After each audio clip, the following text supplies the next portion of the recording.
Today I'd like to tell you why gambling sucks, and poker sucks, and video games suck.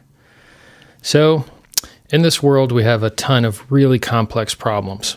Problems so complicated that by the time you die, much of them will go unanswered. To take a world like that, where we have so many good competitions to be had with nature, and abstract and replace our natural competition against nature with a competition against other people, well, it's much less exciting.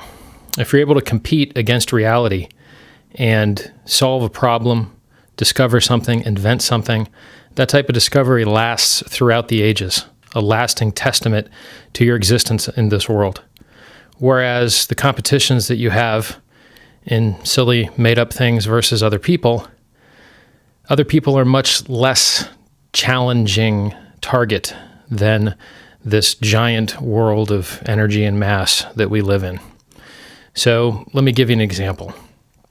If you go on television or you watch live streams on the internet, there's a lot of people, intelligent people, that are very, very good at playing poker.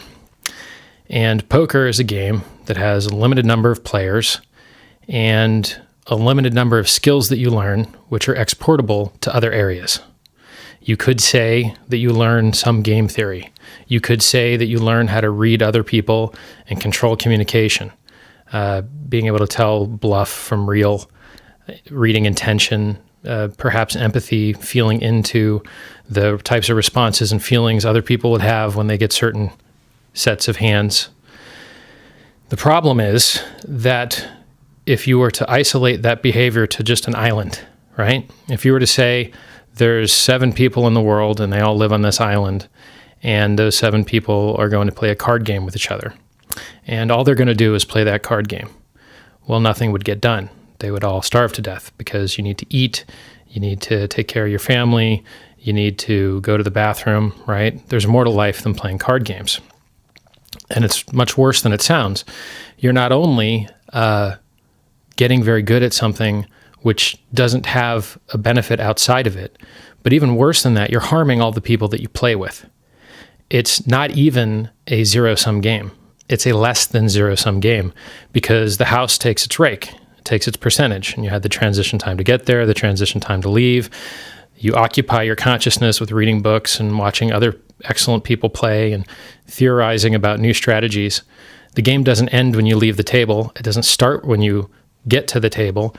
And the costs and influence that it has on your life go far beyond the place in which you play, to the point where there's some people that play at home and they'll play 10 hands at once across 10 screens or 10 windows in the same screen. And it just occupies more and more of their consciousness to the point where they're really just bad computers, right? Or I'm going to stick with bad computers. I mean, you could say you could be a great computer if you're able to win money at poker, but if you're tactically right at strategically the wrong thing, it's worse, right? So a computer that would be very good at masturbating all day, it could be the world's best masturbating computer, but other than maybe the viewing rights that you could sell, it's not really useful to the rest of the world, right? So, point 1, fight the real world, discover real things, have real challenges in reality instead of fake abstracted challenges versus people. Because it's a less advertised path that less people take, there's much more profit in it. The more people that do a thing, the less money there is in that thing, and poker's one of those, right? It's not hard to play poker. There's guidebooks on it. How many real guidebooks are there on how to live real life? There's not that many, right? So, what guidebook do you know that tells you what kind of girl you should date, what job you should work, whether you should wear briefs or boxers, how to get better sleep? You kind of got to read 20 books to do that, right? So, 1, do not spend your time competing with people. Spend your time competing against the reality of the world that we live in. Discover new things, right? Don't discover how to just take someone else's money. 2, it's not a zero-sum game. It's destructive. The money that you win came out of someone else's pocket, and that person's probably not very happy. You're, to some degree, harming that person. Third part, when you win at poker, you actually lose. Probably should have put that as part one. The person that loses at poker no longer has their life consumed by this stupid game and has the opportunity to go and interact with the real world and do things that are actually rare and actually valuable, that have lasting value. Whereas the person that wins at poker or wins at the stock market or wins at any other game versus other people, they have harmed someone on the other side, the loser. They have usually not invented something new, made lasting change in the world. I guess you could call it competition masturbation. Like, masturbating feels good, but it's not that productive, right? And winning games feels good, but it's not that productive. It feels really good, by the way.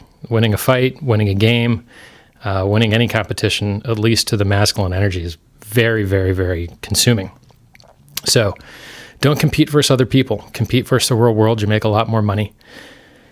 Realize that whatever it is that you get good at is going to consume a lot of hours out of your life. And so you be very careful what you choose to get good at and what your hobbies are, because those hobbies are what you're likely to go into for a profession, or it'll influence the people that you meet. It'll influence, who you have kids with, right? You're going to enjoy the things that you get good at. So feel free to choose something you don't like when you start, but is valuable and pays well, right? And then once you get good at it, now it's fun. It may not have been fun when you started. I mean, how fun would learning the violin or, learning to dance be when you suck at it? It's probably terrible. Or God forbid you learn to play the drums in a small house. Your family's probably really going to dislike you, probably forever, but at least when you start out and you suck, right?